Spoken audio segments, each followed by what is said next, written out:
Welcome back to FM Jeeping. My name is Mark, and today we're going to be doing rear axle seals on a Ford 8.8.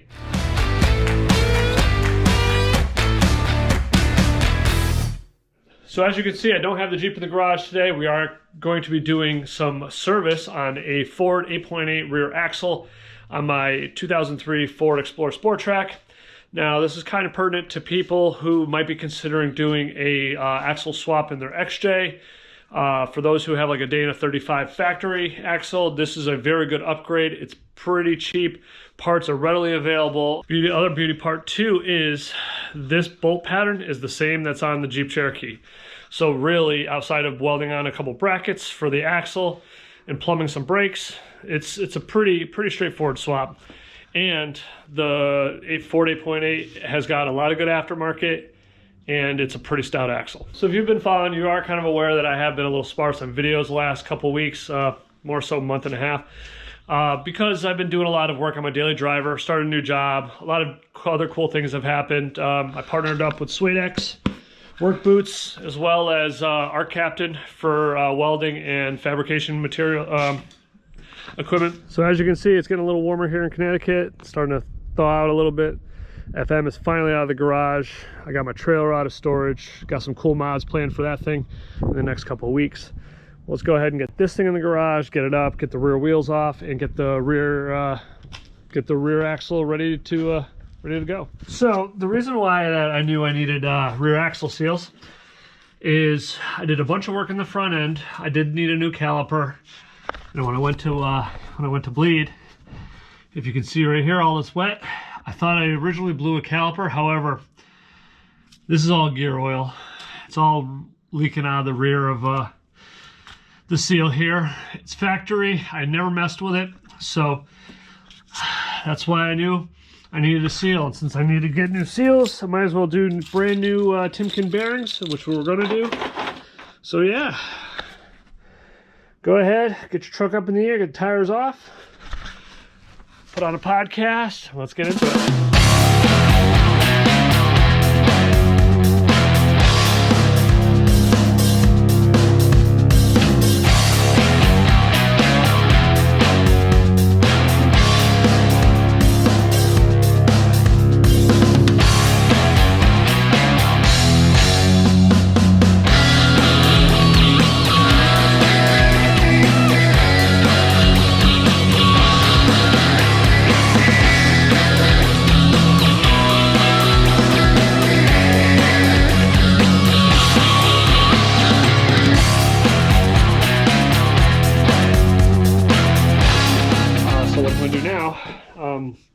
I'll let that continue to drain.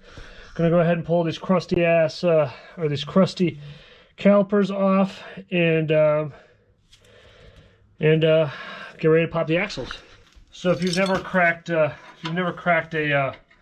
differential cover off before, and you've never smelled gear oil before, it's an experience. I can honestly tell you that I do not like fluid systems on vehicles at all. And I love doing stuff on axles, but I absolutely, positively hate the smell of gear oil. Oh, there's just something so wretched about it. Huh. Broken ground strap. Anyway, but yeah, I hate fluid systems on vehicles. Power steering, transmission, coolant systems, gear lubrication. I absolutely hate it. All right, so we're gonna go ahead, pull that aside, work on getting the rotor off, and then we should be good to go.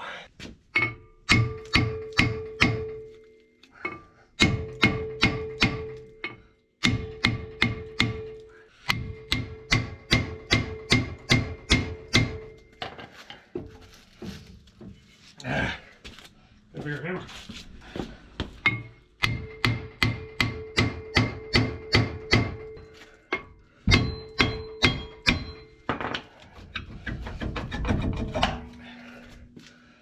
There we go.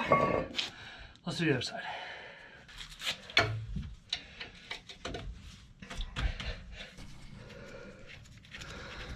All right. There's one, bottom one.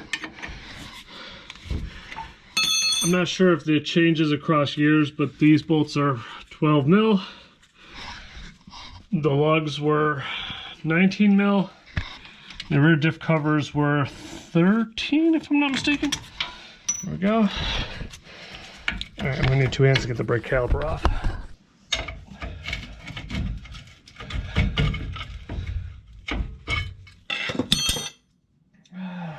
It's got a little bit of time left. I'll try to get a close up. But right here, there's a cutout in the carrier with an I believe this is an 8mm, which holds the center pin in. We're gonna go on ahead, back this bolt out. I've locked the axles down with a crowbar right here. It's kind of hard to see, so it won't spin because I have the transmission in neutral for now. So yeah, I'm just gonna crack this loose, get the center pin out so I can push the axles inward, and then there's little C's that hold this in place. So yeah, let's get that done. I'm using the 8mm shallow 1/4 inch on a mini breaker bar. I'm holding it tight against the carrier because this is tight and the bolt feels like it's rounding out a little bit. So I'm holding it tight against the base and it's starting to come out now. So I'm gonna go ahead, pull this bolt out, and then I should be able to grab a magnet and pull out that center pin. That keeps the axle shaft spaced and not allows them to fall out. And at the same time too, it'll allow me to push in enough to loosen the tension on the little C-clips that hold them in place. So let me get this out and we'll go from there. All right, there we go. Centering, it's the lock pin or the lock bolt. And I'll go get a magnet and pull that out real quick. Alright, magnet. Come on. Sometimes they come in, sometimes they don't.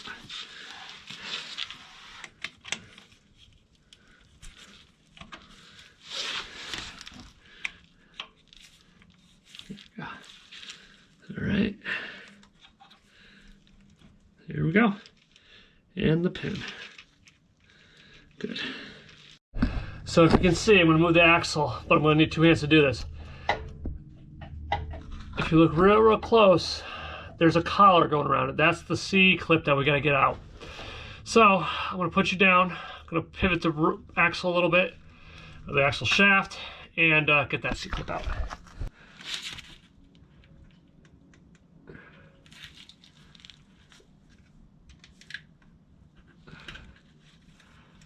All right, there's one. Of course, it's not the one I need, but it's the other one. All right, let me get the other one out. I'll be right back. I didn't get it on camera because it was taking a little bit of a long time, so I used a combination of a pick, a very small pick, and a magnet.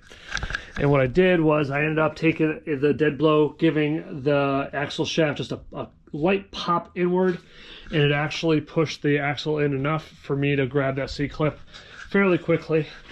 And now, what you do is you gently and try to squarely as possible take these out of the axle, just like that, okay? And you see the little ridge where the C-clip rode? Go ahead and put this off to the side for now. We'll take a look at that in a little bit, okay? And what we're focused on right here is, here's the seal inside. It's this little donut looking thing, and then right behind it is the wheel bearings. These feel okay, they move pretty good, but they do have a little bit of play in them. They're also over 20 years old, so I'm replacing them with Timken, so hopefully I get them, you know, basically the life of the vehicle left on these bad boys. So let's grab I'm going to use a crowbar or pry bar, get behind here, pop this out. Actually, I'm going to try that first. I have another solution if that doesn't work.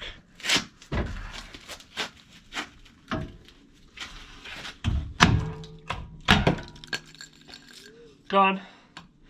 Oops. Let's get a catch pan for that.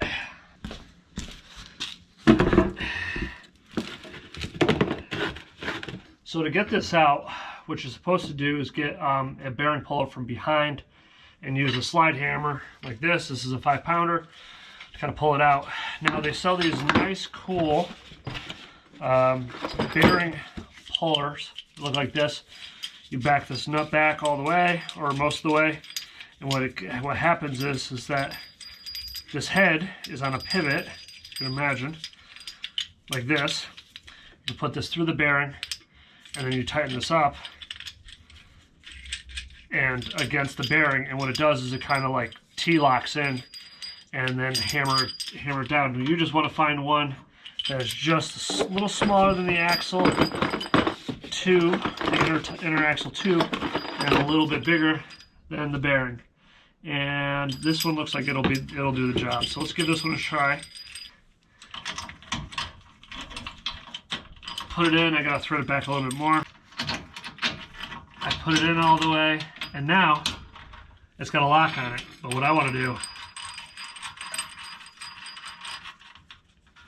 is tighten that up and try to center it the best I can, like that. Now, this is when you thread this in. Oops.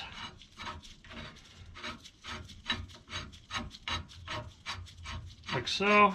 Just threading it in. And then thread it in all the way. There we go, nice and tight.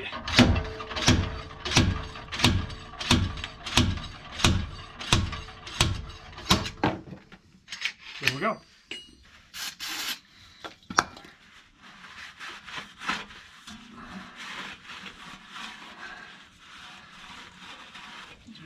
So if you look inside here, right where the end of my finger is, there's a ridge. That will not allow you to press the bearing all the way in, which is fine. The second ridge right here is for the seal. So when we go ahead and press in the bearing, you'll hear the difference between the sounds of the hits. Once the sound changes, you know that you've bottomed that one out. All right, so normally what I would be doing with this is I'd actually put the bearings in a freezer overnight, but I dropped the ball, forgot to do that. We're going to try to do it old school and without the freezer.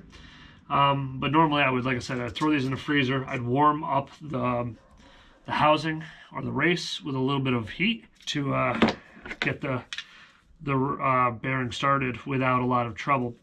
But I'm going to go ahead and instead use a bearing race driver, get one that's just a little smaller than the actual bearing, set it up, and we're going to try to hammer this home.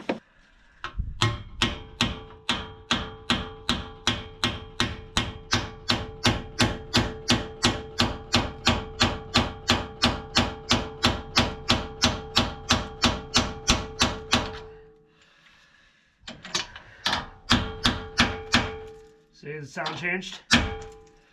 Gave me a little bit more reverb, which lets me know that this is fully seated, and actually you can actually see where the bearing and the stopper for the seal meets. So yeah, we're good there. And we're gonna go ahead and do the same thing, but with the seal, but we're gonna be very, very gentle. We want it to go in even. So far, so good.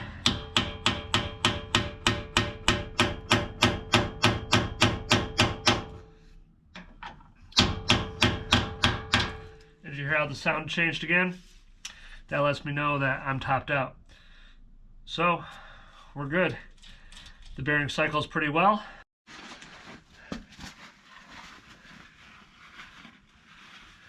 Alright, so I'm just making sure that the surface that rides on the seal, there isn't anything marring it, and we look pretty good. It's a little dirty, but yeah, it's pretty good. So what I'm going to do is just going to lube up the surface here, and pour a little stuff in the bearing, and we should be good to go on this side. All right, there we go. Cycle the bearing a little bit. Good, and then what that does is it also coats the seal. Put a little bit on the axle shaft, and when you're going to put this in, try not to put too much weight on that seal. You want to guide it in nice and easy. Nice and easy.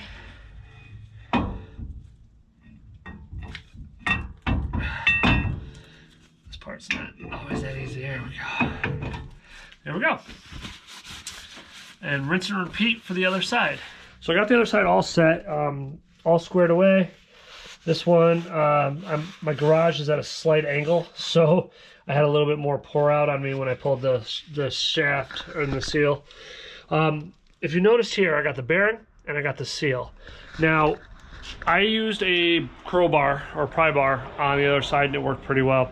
Now, if you try to pry and it doesn't work, with a 5-pound slide hammer, if you extend the bearing puller a little bit further, you can actually pull the bearing and the axle seal all in one shot. And that's what I did with this, because I tried for a minute with the pry bar. Didn't work so good. Didn't work so good, and so I just, I know you can do it both at the same time. I was just kind of being a little bit more elementary on it. But I can lower this down because I angled it up because it was peeing fluid a little bit. Let's get this out of there. All right, now we're gonna get back under there. All right, so we're back under the rig. That side is all squared away. Should be good to go there. Now I'm gonna go spray a ton of brake cleaning here, wipe out as much as I can, use some compressed air, clean up the mating surface around the diff, and then the diff cover, clean up the pin bolt and the center pin and the C-clips, so we can get ahead, go back and get ready for assembly. I'm gonna cut that part out because that's really unnecessary. It's a lot of just brake clean and compressed air, so we can just kind of skip right to the better stuff. If you can see, the ridges for the axle shafts are fairly well sticking out. So I'm gonna go ahead and grab the passenger or the driver side one first with the C-clip. I'm just gonna go ahead, see if I can slide that in, and Yahtzee, done. They saw that was pretty much, I just put it in place with my finger, which broke my glove. So now let's see if I can push that other axle shaft in. I push that in as much as I can. Let me give it a tap with a hammer. Tapped it in. I got something, don't have a lot. Let me see if I can tap it in a little bit more.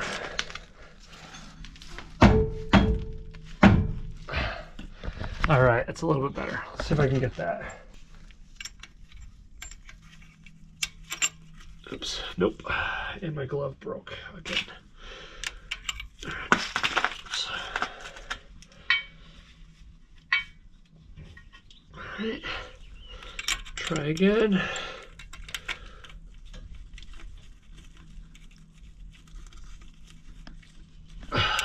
I'm gonna have to push on this axle a little bit. So what I did is I put a ratchet strap across the axle because I only have one set of hands. Let's see if that works. Oops.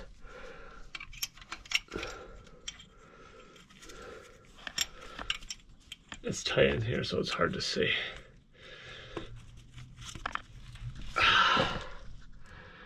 I might be able to tap that in place.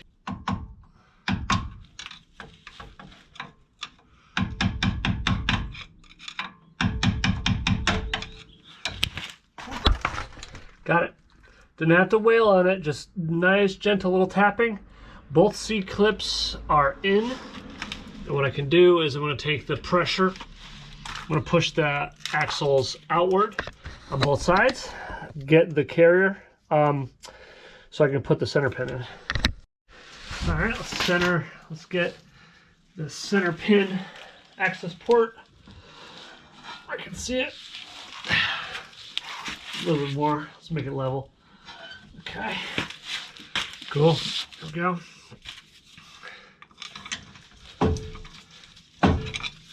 If you heard that, just push the axle shafts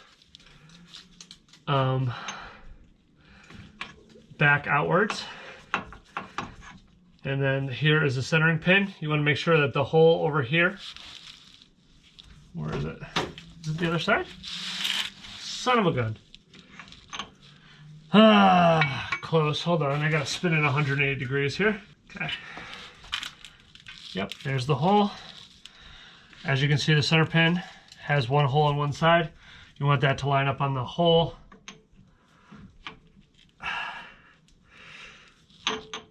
Now this tolerance is tight, so you gotta be gentle, but at the same time, a little bit firm.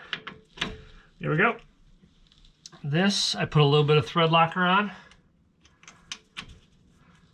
And I'm going to snug this up. I need to grab my 8mm.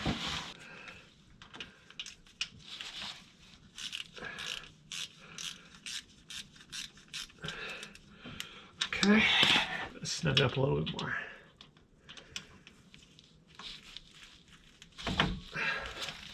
Hold the axle so it doesn't move on you.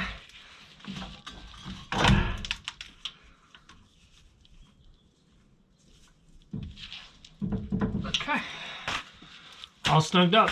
All right, so now everything is fully assembled, at least internally on the diff. We can go ahead, grab the gasket, put it on the diff cover, do one more wipe down of the mating surfaces, and get the diff cover back up.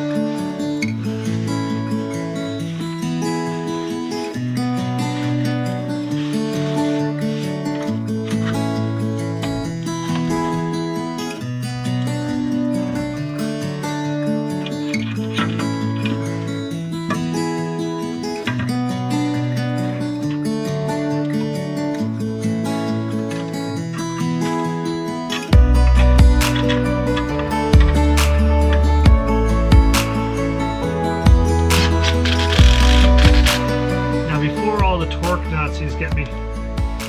This is literally an impact, a 1/4 inch impact, and I'm got an extension on, and I'm literally feathering the throttle. All right, got everything set to 25 foot-pounds. I'm going to basically just do chase the bolt.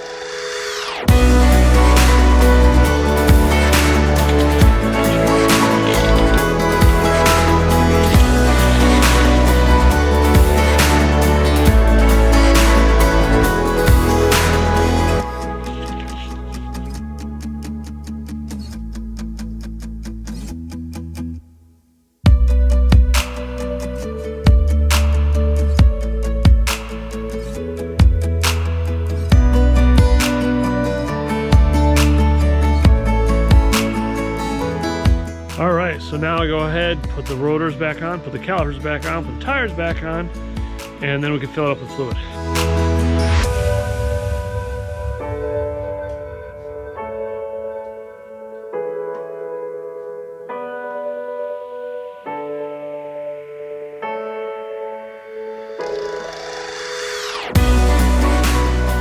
Alright, so we're back under the truck. I got one tire on, the other one I'm off because I'm going to be working on this side.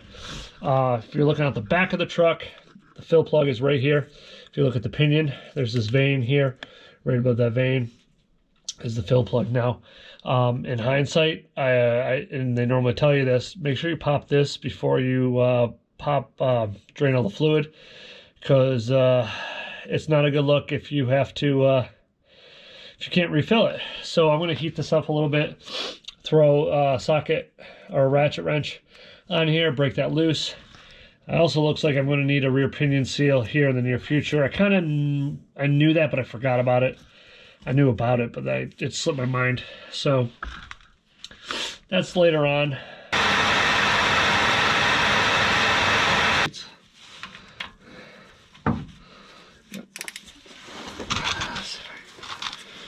Oops. Okay, good. Oopsie.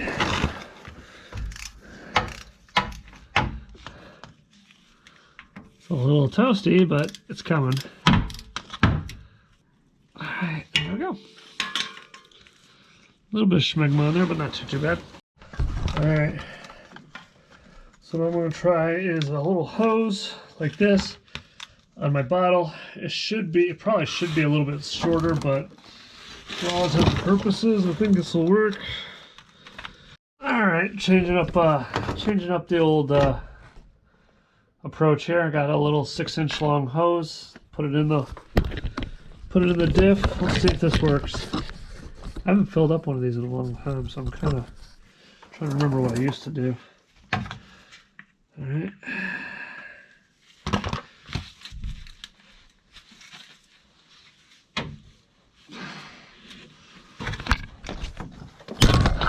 That seems to work pretty well. It's kind of hard to see. There's the bottle right up there. Down into the diff. We'll be here for a little while because this stuff is thick as hell. So after about a half an hour of being under the rig, squeezing a bottle, it would have been a little bit faster if the temperature was probably above 60 degrees, but it wasn't.